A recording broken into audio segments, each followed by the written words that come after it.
বেগম জিয়ার মুক্তির দাবিতে বিএনপি যখন সমাবেশ করছে, একই সময়ে মহানগর দক্ষিণের আয়োজনে বঙ্গবন্ধু অ্যাভিনিউতে দলের ৭৫ বছর পূর্তি উপলক্ষে আলোচনা সভা করে আওয়ামী লীগ। শনিবার দুপুরের পর থেকেই মিছিল নিয়ে কেন্দ্রীয় কার্যালয়ের সামনে সমাবেত হন নেতাকর্মীরা। যোগ দেন দলের কেন্দ্রীয় নেতারা। এ সময়ে বিএনপি চেয়ারপারসনের মুক্তির নামে সরকারের বিরুদ্ধে ষড়যন্ত্রের অভিযোগ করেন দলের সভাপতিমণ্ডলীর সদস্য অ্যাডভোকেট কামরুল ইসলাম। হুঁশিয়ার করেন, আন্দোলনের নামে সহিংসতা করলে দাঁত ভাঙা জবাব দেয়ার। আন্দোলনের হুমকি দেবেন না, আন্দোলন করে কোনো লাভ হবে না।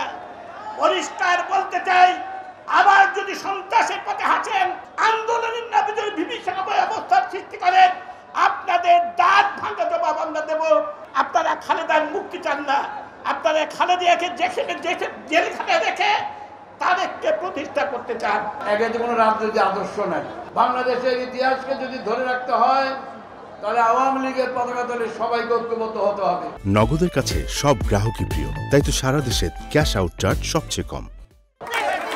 প্রধান অতিথির বক্তব্যে দলের সাধারণ সম্পাদক বিএনপিকে দুর্নীতিবাজ দল আখ্যা দিয়ে বলেন, তারেক রহমান হাজার হাজার কোটি টাকা লুটপাট করে লন্ডনে আরামায়েশ করছেন, তাই বিএনপি নেতাদের মুখে দুর্নীতি বিরোধী কথা মানায় না। দুর্নীতির বিরুদ্ধে সরকারের কঠোর অবস্থানের কথা আবারও জানান ওবায়দুল কাদের। বিএনপি নেতাদের আন্দোলনে তত জোর নেই, মুখের বিষ যত জোর।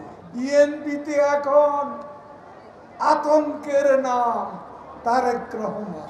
বাড়াবাড়ি করবেন না, ক্ষমতার দাপট কেউ দেখাবেন না, কাউকে ক্ষমা করা হবে না।